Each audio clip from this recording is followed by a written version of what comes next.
welcome to the channel again. It's our second episode, so we still don't have a name, so drop your comments for a name below, please. This episode, we're going down to the race in Clonmel, the Grassroots, where we have an interview with a couple of members from the Grassroots committee. Next up from that, we've got an interview with Aisling from Trail Bike Body, one of our ambassadors. Then we're going to follow up with a bike check on my Deviate. I've had a chance to ride it, had a chance to race it, so we're going to give you some updates on that. And finally, we're going to announce a raffle. It's a really nice raffle, so stick to the end to find out what that is. Come on.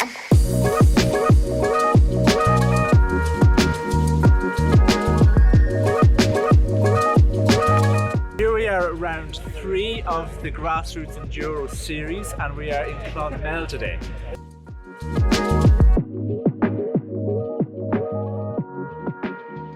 Here I am with two of the main men from the Grassroots Enduro series on the committee. These guys started it off, am I correct? 2016. So it started as a Munster Enduro series as a kind of offshoot to the Gravity to give people more of a chance of trying out an Enduro race before they commit to the full level of a Gravity. So it just was contained within Munster back in 2015, 14, could stand corrected, and then the Grassroots spun out of that as an offshoot in 2016, where just a series of club members got together in the kind of area, not just Munster, and we sat down and said, can we organise a bit more of a national series? But it was still the same format, just one day, try the trails as many times as you like, 3 trails, have a consistent format. The main focus was, it was organised by clubs, so it wasn't a national series being run privately, it had a different bit of focus. Yeah. And I think it's grown so much in terms of the national series that it is now, and the popularity of it is incredible. I think if clubs look at it and they like the idea of run their own race and bringing people, this is the thing that surprises us.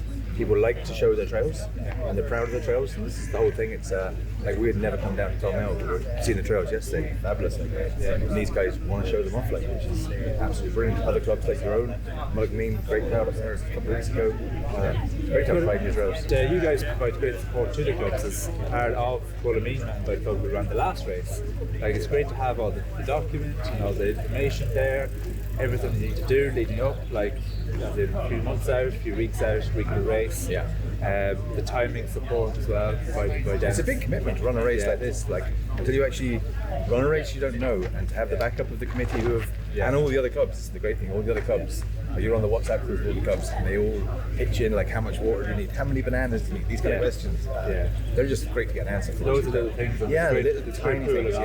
You're building on the experience of what works and what hasn't maybe worked. And smaller, even our own around there, like, just smaller tweaks that you can make here that will really help, or do this or don't, or don't do that. Yeah. So there is the committee that's been running that since 2016, but the majority of the work on the site is done by the actual individual club. And you need both. You need both a well-organised club with enough manpower, women power to physically put in the trails, maintain them, run the race, marshal on the day, versus the committee in the background that are organising everything from a year out in advance. So, touch wood, it's working away. The numbers are good. The races sell out. Long way. That's it. Speaking of selling out, like, how fast was the record for selling out last year? 3 minutes. 3 minutes last year for free. 3 minutes. It's gone back to about half an hour. 3 minutes. 3 minutes sells out. So if you want to get in, get in quick. Be there with your finger on the refresh button. No, I would say keep trying for the half an hour afterwards, because sometimes people might be on 2 devices, and then when it comes to credit card payments, it backs off after half an hour. So you have people signing on, it looks full, and then at 10 o'clock there's a few spaces open again. So I wouldn't go too early. Notice that, just have a little bit of faith sometimes. If you just missed out, try again. But it is a complaint, but it's a good complaint to have that the races sell out so quick. And just emphasise, we don't have a waiting list, so please stop emailing us after every single race. Can you put, we do not have a waiting list. You can transfer your entry up to a week in advance. You do that yourself on the SA entry system. So I think we'll wrap that up here, guys. Anything else you want to say? No, bring some sponsorship and thanks for having me on board, guys. I was really glad.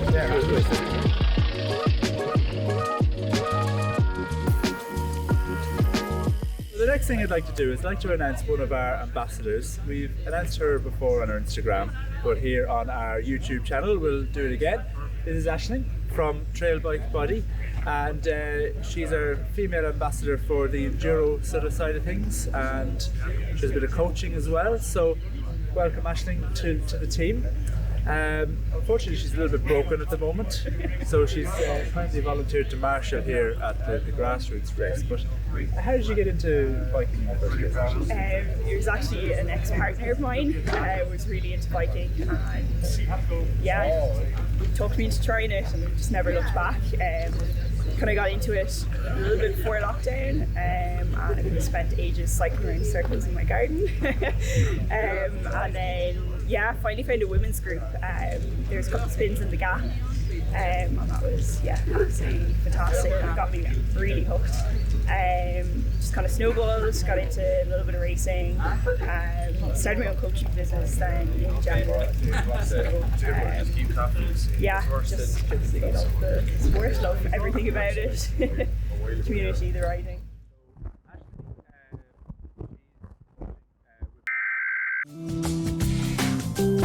Sorry about the audio here, guys. Looks like we're going to have to get a mic for future episodes. Enjoy the subtitles.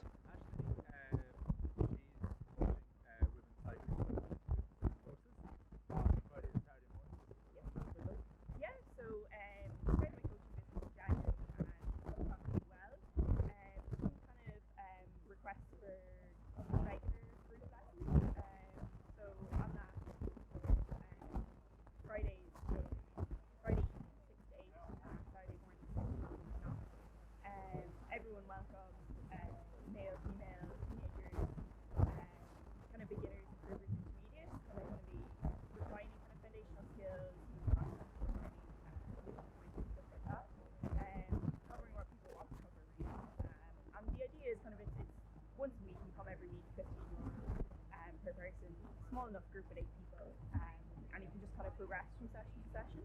That sounds really good. I think that's something that will go down really well. Definitely, if you're out there, get in touch with Aisling on Trail Bike Body. You can find her on Instagram on Adventuring with Aisling, and or drop us a message down below and I'll send you all the details as well. So delighted to have Aisling as part of our ambassador team. She's doing great things for the sport. She's only new into the sport, but she's progressed so much over the last couple of years. I've been following her on Instagram, and she's a pretty good rider when she's not broken. So looking forward to seeing her getting back on the bike again.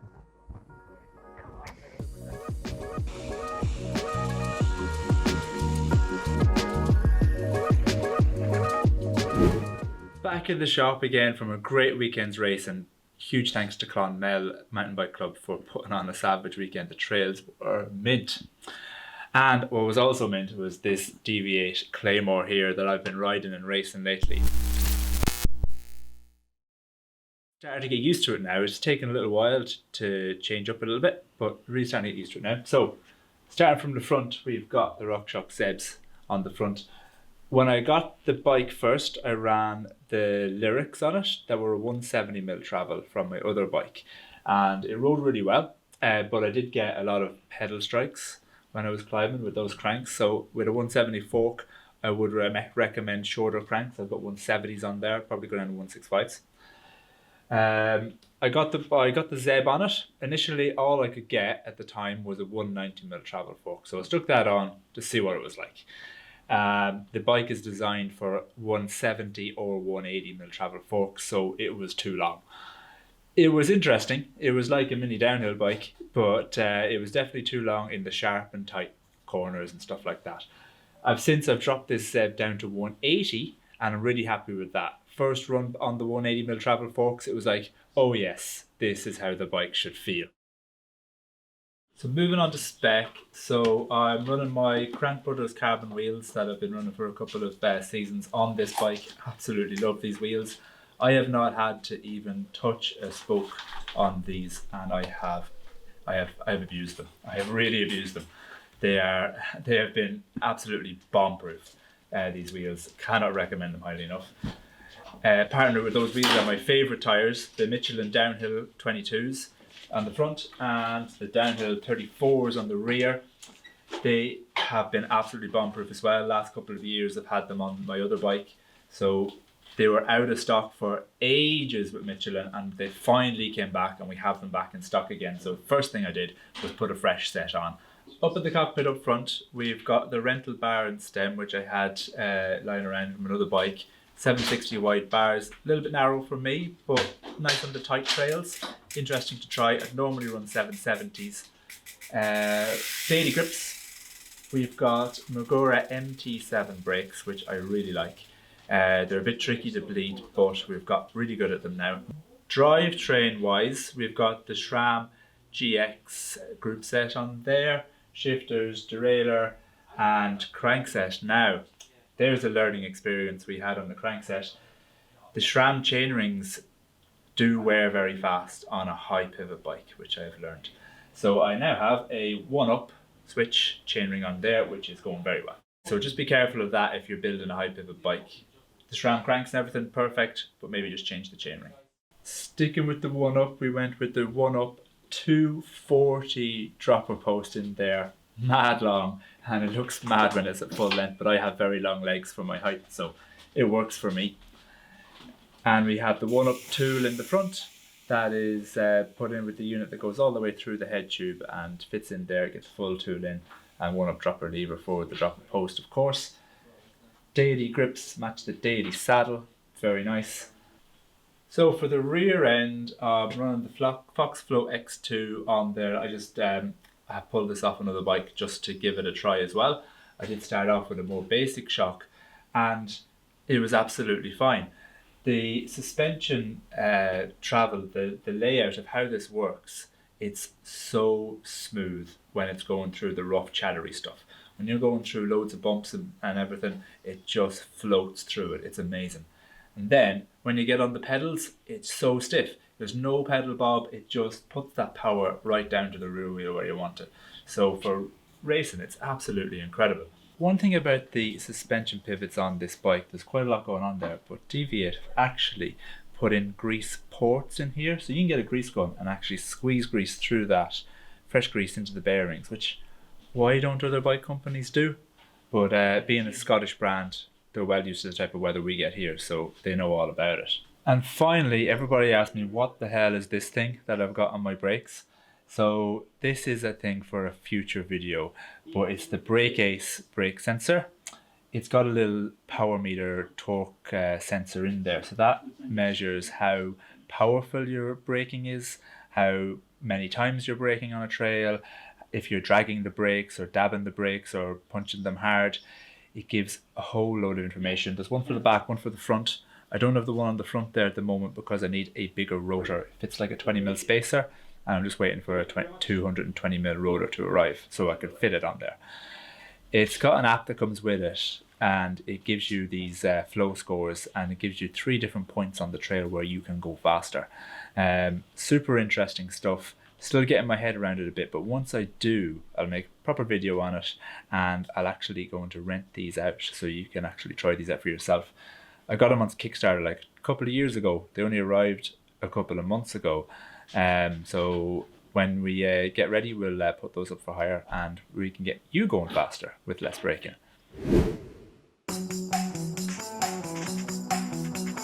Finally, how would you like to win a SRAM GX Axis electronic drivetrain upgrade kit? So you've got your derailleur there, you got your shifter, charger, and all the bits and pieces that go with it. Now this kit normally runs for €650. I'm going to raffle it off, £10 a ticket or €15 for 2 tickets. Tickets will be capped, so make sure you get in early and get it. We'll put the link in the description below, and we'll have this up on our social media as well. Anybody who's in our members club, you might even get a little bit of a discount on those tickets as well. So keep an eye on your emails for that. If you're not in our members club, make sure you sign up. Go onto our website, scroll down to the bottom, or go to the pop-up and put your email address in there. So that's it for this episode. I hope you enjoyed it. I really want some feedback, so tell me, what did you like, what did you not like? Let's make these episodes better for you as we go along. I've been George from Feel Good Bicycles. We'll see you next time.